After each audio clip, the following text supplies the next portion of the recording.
Um dos músicos mais respeitados do Brasil vive em Belém. Em seu quinto projeto solo, Pio Lobato lança um disco que já nasce com cara de clássico. E o circuito te apresenta o trabalho deste artista guitarreiro.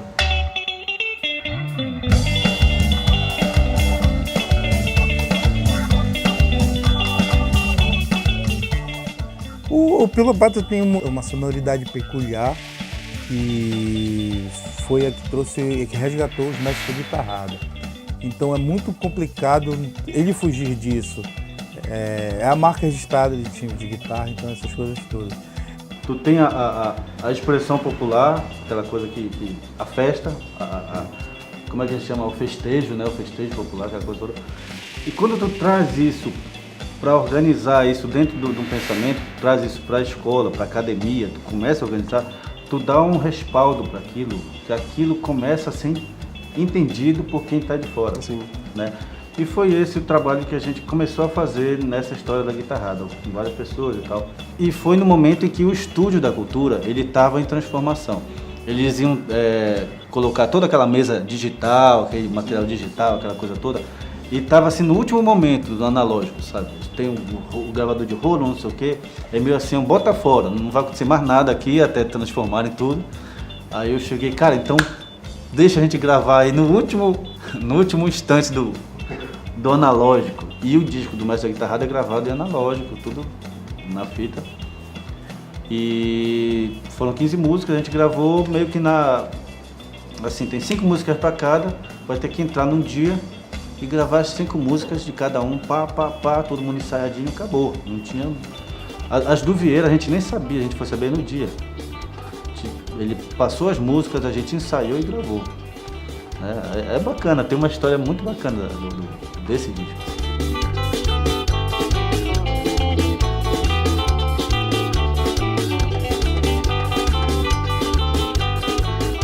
Depois do Mestre da Guitarrada surgiu o La Pupunha, do Félix.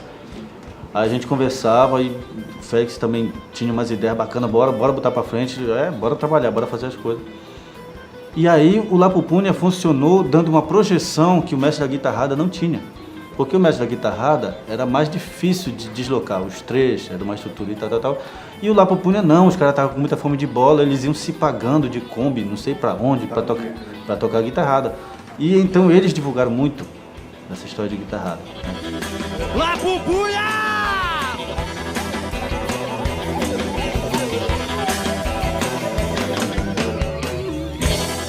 Ele traz para si o rock, que também é muito forte, desde o Anjos do Abismo, Cravo Carbono, foram as bandas que eles faziam parte antes. Eu acho que o que tem se desenvolvido desde daquele momento, que a gente colocou guitarrada com o Cravo Carbono. O Cravo é uma banda de 96, começou em 93, a gente começou a tocar mesmo assim mais ou menos por 98. A gente começou a colocar a guitarrada no meio de toda a misturada que a gente fazia e deu uma confusão na cabeça das pessoas e isso foi muito bacana.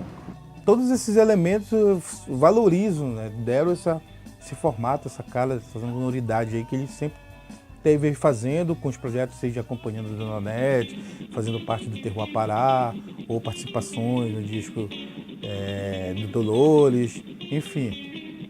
Essa aí é a sonoridade do Pio Lobato.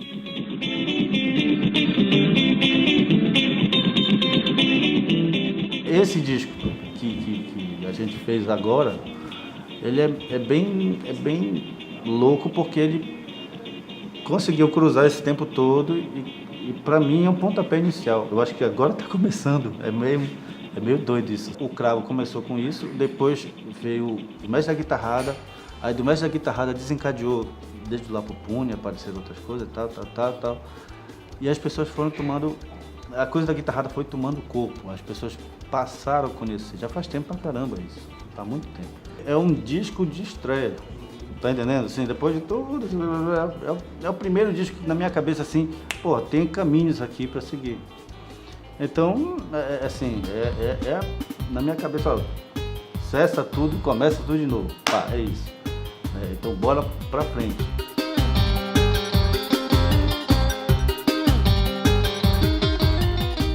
Nesse trabalho, guitarrada é um dos elementos. Dos elementos. Logicamente é o mais forte, porque ele Ele tem músicas antigas, tem a música Mestre Vieira, que é a primeira que eu fiz, assim.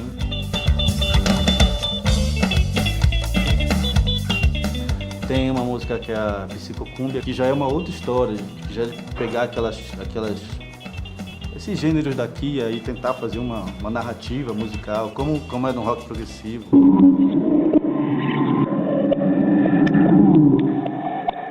Um cara muito importante no processo, o Ziza Padilha, que é um cara assim que organizou muitas das loucuras da minha cabeça, assim, em forma de nota musical, né, na hora que... A minha função como arranjador quase nem usei muito mais a minha função como compositor, o cara que está ali para ouvir aquele compositor e ver como ele pode colaborar. Isso automaticamente o músico, o arranjador, ele vem junto, o técnico. E a gente acabou experimentando várias coisas diferentes, desde afinações, trocar a afinação do software para se adequar à ideia que ele tinha de usar uma afinação fora do convencional em algumas músicas. E para mim foi muito diferente, porque eu sempre fui a pessoa que comanda a gravação, então eu entro como músico para gravar. Dessa vez não, eu era o técnico e ao mesmo tempo poderia contribuir com ele, ouvindo o que ele tinha de ideia. Na maioria das vezes ele já tinha um formato pronto e como poderia colaborar com isso. Para mim assim foi legal, que a gente aproveita, discute, uma hora briga, uma hora brinca e o resultado está aí, um excelente disco.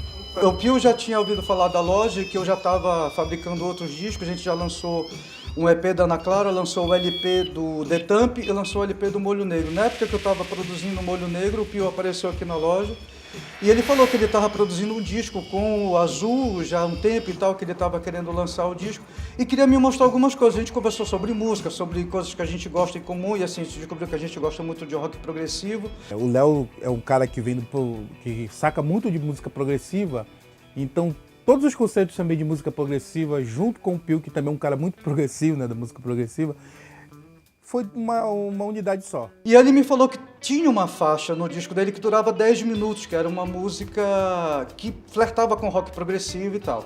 E ele me mandou a música, eu ouvi a música, achei a música incrível. Aí eu disse, poxa, seria legal se a gente fizesse um compacto dessa música. E conversando com o Léo fez o convite de fazer um compacto de 7 polegadas.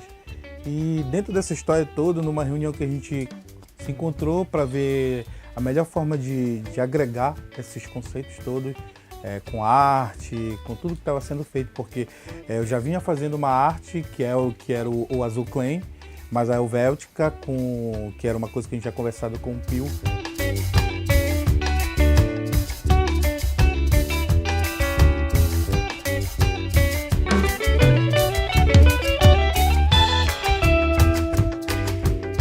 No que se difere aos trabalhos anteriores do Pio, claro que naturalmente você vê um amadurecimento do compositor, um amadurecimento do músico. E a identidade, eu acho que é o mais importante. Ele tem um fio condutor. Ele tem um fio condutor eu ouvi agora recentemente as peças que eu ainda não tinha escutado, o resultado final com a masterização. Você vê que o disco tem um punch diferente. E eu acho muito bacana, nesse momento, o Félix está lançando o disco, ele está fazendo a onda dele, do jeito dele. O Felipe Cordeiro também tem disco, faz do jeito dele. Eu faço um do meu jeito e a gente se entende muito bem. Os antigos fazem discos novos, o Vieira lançando disco novo. O Vieira que inventou tudo isso, lançando disco novo com músicas inéditas. O pessoal assim não sabe o que fazer, fica imitando o gringo, não sei o que. O Vieira está aqui fazendo. O Solano também, né? Então, assim, tu tem uma casta que faz esse gênero aqui e que vai seguir fazendo, a gente não vai parar e cada um vai se reinventar o tempo todo.